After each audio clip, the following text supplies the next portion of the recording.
I think there's a record of presidents getting reelected during war times. Is this war ultimately a tactic to get reelection for the current president? I don't think so. Now, we do have a problem in the United States with this notion of war. We are very similar to Britain before 1914. War was always something that happened on someone else's soil. The result of this is that you develop an inflated view of yourself and your capabilities. You know, if you go back before World War I, certainly before the Boer War, there was this attitude in Great Britain that they were the preeminent power. They were richer than everyone else. They could do pretty much what they wanted. The Boer War certainly changed a lot of people's views of the world, but even then it wasn't enough.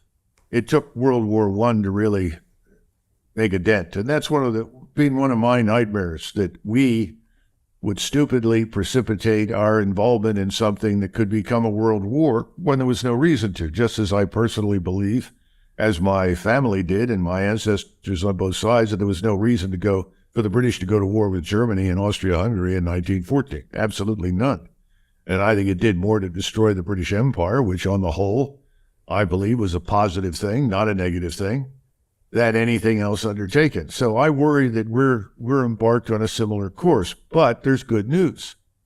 Our economy can't keep up. The money printing is right behind us. You cannot substitute that in perpetuity for low productivity.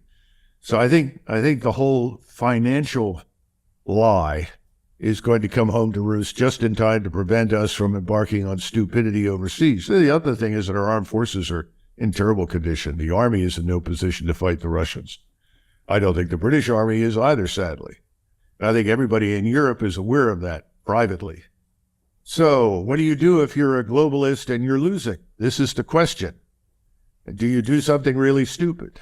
And that's what I worry about. Do we suddenly send forces into Western Ukraine once the Russians overrun everything in June, and in an attempt to somehow or another hold back the inevitable, and think that if we do this is going to somehow or another impress the Russians? The Russians are not impressed anymore. The Russians, if anything, the Russian people are furious. We should be grateful that Mr. Putin has turned out to be someone capable of exercising restraint. This is not someone who's given to emotion and ruled by emotion, thank God.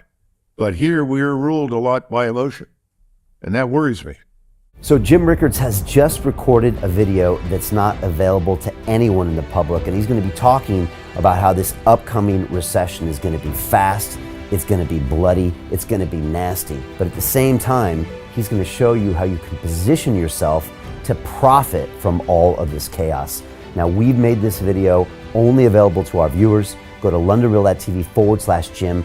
Watch that immediately. I can't say enough good things about Jim Rickards. He understands the global economic system better than any guest I've ever had on London Real. His predictions are almost uncannily true, and you can learn how to profit from his vision, from his expertise, and his understanding of economics. So go to londonreal.tv/Jim or click the link below. It's an excellent, excellent look on what's going to happen in the future and how you can position yourself to profit from that.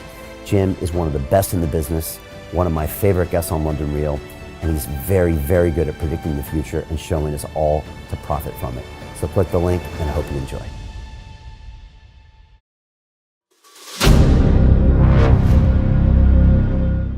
I'm looking for partners, collaborators, colleagues who want to join forces with me around the globe and create real value, generational wealth, and financial freedom for everyone else around the world. Get involved in the cryptocurrency markets, get involved in the NFT markets. This is your moment. Life all comes down to a few moments. Don't let this pass. Now it's not too late. Next year's going to be too late. Ultimately, this is about freedom. That's the way I see it. This is about giving power back to the people and enabling billions of people worldwide to use the financial markets to improve their lives and those of their friends and their families and their communities. Honestly, I think it's a violation of human rights not to allow people basic access to financial services. Because right now people are being kept in the dark, they're being robbed of education, and it's a travesty. And so I'm looking for people that want to join me and be a part of this solution. And that all happens inside the DeFi Academy. The gains my students are making are absolutely amazing. double, triple digit gains in the first month alone. That's amazing. This will change your life. Now is the time to get involved. I'm going to tell you exactly how my students in my academy made money in the last 30 days. I'm talking about real trading results. And let me just whet your appetite a little bit. Let me hit you with some numbers. I'm talking Brendan from New Zealand is up 68.77% on the month. Steve from Europe up 83%. Albert in Singapore up 169.9% on one single trade. I got Susan up 153% on her call options alone, also rocking 139% returns and 442% returns as well on individual trades. These are people that are changing their financial future in the last 30 days, but it's based on trading discipline. I've graduated over 500 students from inside my academy from over 54 countries around the world. It's amazing. When it comes to crypto, DeFi, and blockchain, we love this space. We truly believe it's the future. This is down to our core. It's authentic to what we're doing, and everybody can tell through the camera because you can't make this stuff up. If you're watching me now, wherever you are, I implore you, take 60 seconds right now and join my academy. Apply today. Now you've got a chance. Life all comes down to a few moments. What are you going to do? What's the choice that you're going to make?